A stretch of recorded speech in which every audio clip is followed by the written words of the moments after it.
Bonjour, Christophe Ramzian, directeur de l'héritage à Wally, dans le sud de l'île Maurice. J'ai eu cette chance de suivre la formation avec David Pion sur l'art des rapports professionnels, la communication optimale entre employé et employeur. Donc j'ai pu aujourd'hui voir, constater comment mes chefs de département gèrent des situations, eux dans la position des employeurs et les autres dans la position des employés. Les plus gros changements que j'ai pu voir, c'est cette gestion des rapports humains. Donc on est aujourd'hui, dans beaucoup de cas, on est passé dans des situations gagnant-perdant, sur des situations gagnant-gagnant et en gagnant du temps. Parce qu'on on va chercher quelle est la problématique et on le règle tout de suite. On a aussi vu ça chez l'employé avec les clients, donc, parce que l'outil se transmet. Donc quand l'employé et l'employeur utilisent l'outil se transmet d'employé au client, et ça va même plus loin, parce que ça se transmet aussi parents-enfants. Donc j'ai des situations, moi, où mes chefs de département sont venus me dire, voilà, j'ai utilisé l'outil des rapports professionnels, okay, en tant que parent avec mes enfants. Ouais, pour justement trouver quel est le problème vital de l'autre. On a appris à développer notre sens de l'observation. Notre sens d'observation dans le sens que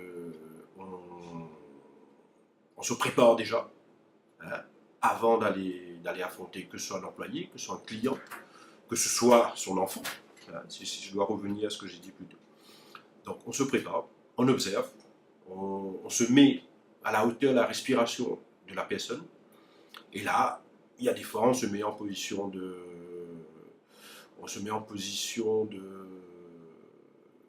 pas de faiblesse, mais on essaye de trouver un équilibre où la conversation va avancer et on n'a pas de polémique. Pas de polémique. Et cet outil-là, plus on l'utilise, moins on voit de polémique.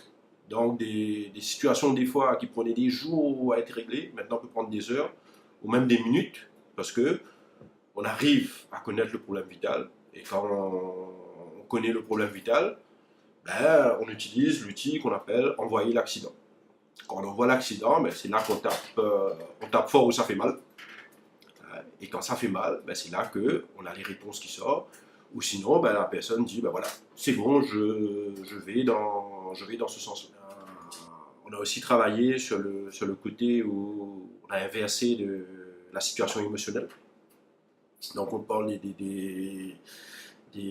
quand on parle de l'émotion, on parle des physiques, on parle de l'émotion au niveau de la voix vocale, okay? On parle des gestes, donc comment se placer, à quelle distance, comment se rapprocher de gens, comment reculer. Et donc tout ça aide à débloquer les situations. Aujourd'hui, l'outil pour moi en tant que directeur, elle est utilisée pour débloquer chaque situation. Et chaque situation est débloquée rapidement. On le voit dans les clients mécontents. On est arrivé à avoir un client qui dit, voilà, moi, je veux quitter votre établissement parce que ce n'est pas à la hauteur, et on en fait un régulier parce qu'on a su utiliser l'outil. Pour conclusion, on a fait avec les chefs de département, et la prochaine étape, c'est descendre d'un cran. Okay, aller prendre les gens du middle management, parce que c'est sûr, il n'y a pas de niveau pour cet outil-là. On peut l'utiliser à tous les niveaux, que ce soit celui qui nettoie la chambre ou celle qui va recevoir le client à l'arrivée. Donc tout le monde peut utiliser cet outil-là pour mieux gérer des situations. Et aussi, des fois improviser, amener l'improvisation aussi pour que derrière on a un résultat où le client est content.